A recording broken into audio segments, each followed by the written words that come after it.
गौरी, जब से ये वॉर शुरू हुई है हम तब से डिस्कस कर रहे हैं और आज वो एक्चुअल में टाइम आ गया है जब ईरान के डेलीगेट्स और यूएस के डेलीगेट्स फाइनली इस्लामाबाद के अंदर अब सीज फायर के लिए बैठेंगे। पहले तो इस पूरे दिन का हमने बहुत टाइम से वेट किया, पर यहाँ पे अभी भी कहते हैं ना कि एक हैप्पी एंडिंग हो ही नहीं सकती है। सब कुछ हिंदी मूवी की तरह चल रहा है, ट्विस्ट हमेशा रह रहा है। और यहाँ पे वो ट्विस्ट और असली विलन है बेंजामिन नेतन्याहू, जो इसराइल के प्राइम मिनिस्टर हैं। यहाँ एक तरफ यूएस और ईरान सोच रहे नेगोशिएशन कर ले, सीज फायर कर ले, दूसरी तरफ वो लेबनान में और फिर ईरान में फिर से अटैक करना शुरू कर रहे हैं। तो अभी जो पूरी मीटिंग हो रही है और जो पाकिस्तान का इस पूरी चीज में गेम प्लान है, और साथ ही साथ ये जो सीज फायर की चीजें चल रही हैं, आपको क्या लग रहा है कुछ हो पाएगा कि नहीं हो पाएगा, या इस बार भी पूरी बात रशिया और यूक्रेन की सीज फायर की तरह रद्द हो जाएगी?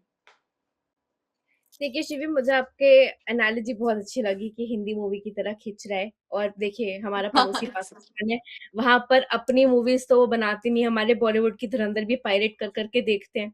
अभी तो मैं बहुत फनी इंस्टेंस पढ़ रही थी इंस्टाग्राम पे कि हर पाकिस्तानी दूसरे पाकिस्तानी पे शक कर रहे हैं कि कहीं ये इंडियन स्पाई तो नहीं है। तो jokes exactly. And coming back to the Iran and US negotiations, I mean it's very ironical कि पाकिस्तान की सरजमीन को पीस टॉक्स के लिए यूज किया जा रहा है। बट खैर, अगर जेडी वैंस ने हिम्मत कर ही ली है कि वो उस प्लेन से उतरे जहाँ पे उनको ये डर नहीं था कि उनको बॉम्ब से उड़ा दिया जाएगा, क्योंकि पाकिस्तान में तो कहीं भी बॉम्ब फट सकते हैं। बट देखिए, नेगोशिएशंस दो ही पहलू पर आके अटके, एक स्टेट ऑफ हॉर्मूज पे, एक लेबनान के पीस टॉक्स के ऊपर। लेबनान के पीस टॉक्स गाजा से जुड़े हैं। तो ये वॉर आपकी आइसोलेटेड वॉर नहीं है। यूएस और ईरान की जो जंग है वो इसराइल से स्टेम की है। इसराइल और गाजा की वॉर जो है वो 2023 से चल रही है। ये बड़े इश्यूज है। 2022 से ही रशिया यूक्रेन चल रहा है, वो एक अलग पार्ट ऑफ वर्ल्ड में अलग अपनी आबरू के लड़ाई चल रही है, जहां पर रशिया जो है वो यूक्रेन को अपना अंग समझता है। यूक्रेन अपनी इंडिपेंडेंस के लिए लड़ एग्जैक्टली। रहा है। यूक्रेन को सपोर्ट कर रहा है नाटो, उसके साथ में यूएस की पॉलिटिक्स जैसे जैसे चेंज हुई है। तो ट्रम्प ने कभी कभार पुतिन को फेवर करने की कोशिश की है, फिर पुतिन के अगेंस्ट भी आकर बोला है। यूक्रेन को एम्यूनिशन प्रोवाइड भी किए, ये कहने के बाद कि हम तुम्हारे बाप दादा नहीं लगते, हम नहीं देंगे। तो आप ये देखिए कि मैं कई जगह पढ़ रही थी कि ट्रम्प की जो टाको पॉलिटिक्स है, ट्रम्प ऑलवेज चिकन्स आउट, वो एक कंफ्यूजन टैक्टिक है जो वो इस्तेमाल कर रहे हैं।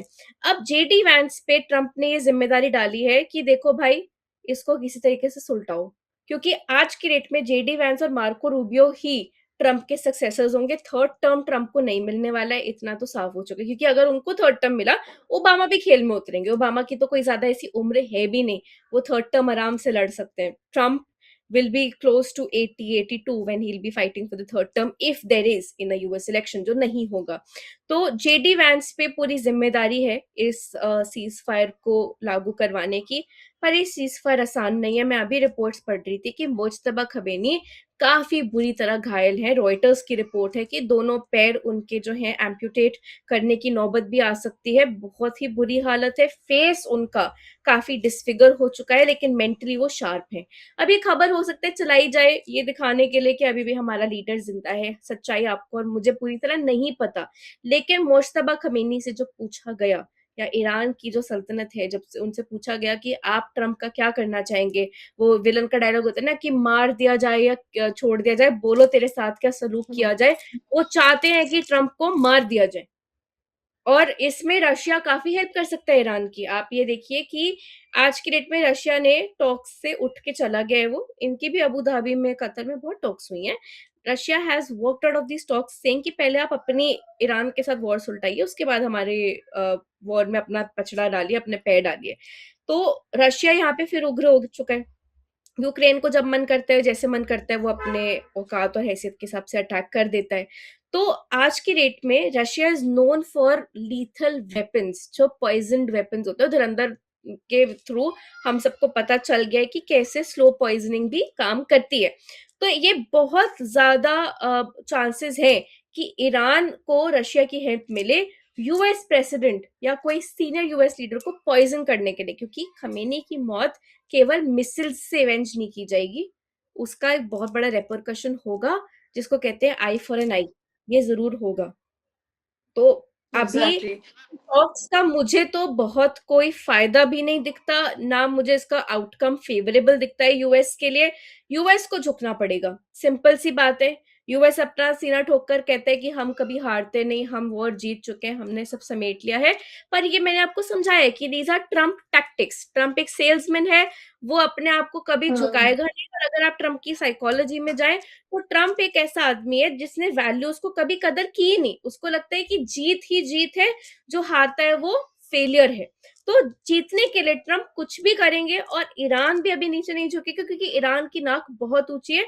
उन्होंने अपना मुखिया खोया है, और मैं उनका समर्थन करती हूँ वो जो भी स्टेप लेते हैं उस चीज में, क्योंकि यूएस का एक्शन काफी अनकॉल्ड फॉर था। आपके एक्सप्लेनर्स शिवी काफी इफेक्टिव रहे हैं इसराइल के इस गेम प्लान को डिकोड करने में, उसको एक्सपोज करने में। तो ये जो ग्रेट इसराइल की कॉन्स्पिरेसी है उस पर रोक लगाना तो बहुत जरूरी है, क्योंकि अगर आप एक उल्मा नहीं चाहते तो आपको ग्रेट इसराइल, ग्रेट जुदाइज्म और फिर ग्रेट क्रिश्चियनिटी, इन सब के ऊपर कुछ ना कुछ रोकथाम तो लगानी पड़ेगी ना। क्योंकि हम अगर सेक्युलरिटी की बात करते हैं तो क्या ये चोगा सिर्फ दिखाने का और दांत दूसरे खाने के हैं? इस बारे में सोचना आपके और मेरे जैसे सिटीजन्स, जर्नलिस्ट, एनालिस्ट के लिए बहुत जरूरी हो गया। और इस पूरे सीज फायर प्रोग्राम में मैंने एक चीज जो चीज नोटिस की है वो ये है कि पाकिस्तान एक प्लेग्राउंड की तरह इस्तेमाल किया गया है। एक गेस्ट हाउस नहीं होता जहाँ पे शादियां कर देते हैं दोनों पार्टी की, उधर उस कंट्री से कोई रेलेवेंस नहीं है, इस एक इन अ वे यही यूज किया गया है। क्योंकि ऑब्वियसली बात है, सऊदी अरेबिया के साथ भी पाकिस्तान के अच्छे रिलेशन है, यूएस के साथ भी अच्छे हैं, और इनकेस ईरान ने भी काफी टाइम तक फेवर किया है पाकिस्तान को। और पाकिस्तान की अपनी कोई वॉइस नहीं है इस पूरे मैटर के अंदर। उन्होंने जो एरिया चूज किया है वहां पे अच्छी खासी सिक्योरिटी वगैरह रखी, पर जैसे कि आपने बोला कि जेडी वैंस के पास बहुत ज्यादा कॉन्फिडेंस है कि वो उस कंट्री के अंदर आ रहे हैं जहां पे कभी भी बम्बार्डमेंट्स होती हैं। हम पाकिस्तान को उस लेवल का भी नहीं समझती कि वहां पे अगर हम क्रिकेट मैच भी खेलेंगे तो भी नेशनल सिक्योरिटी थ्रेट है। तो उस हिसाब से आप समझिए ना कि ये कॉन्स्पिरेसी और जो उनकी लीडरशिप है वो इंडिया के लिए स्पेसिफिकली है। क्योंकि अगर अमेरिका के वाइस प्रेसिडेंट वहां पे इतना सिक्योर फील कर रहे हैं, ऐसा तो है नहीं कि जांच पड़ताल की नहीं होगी, हवा में बस चले गए दुनिया को दिखाने के लिए, इतना तो कोई भी बेवकूफ नहीं होता है, राइट?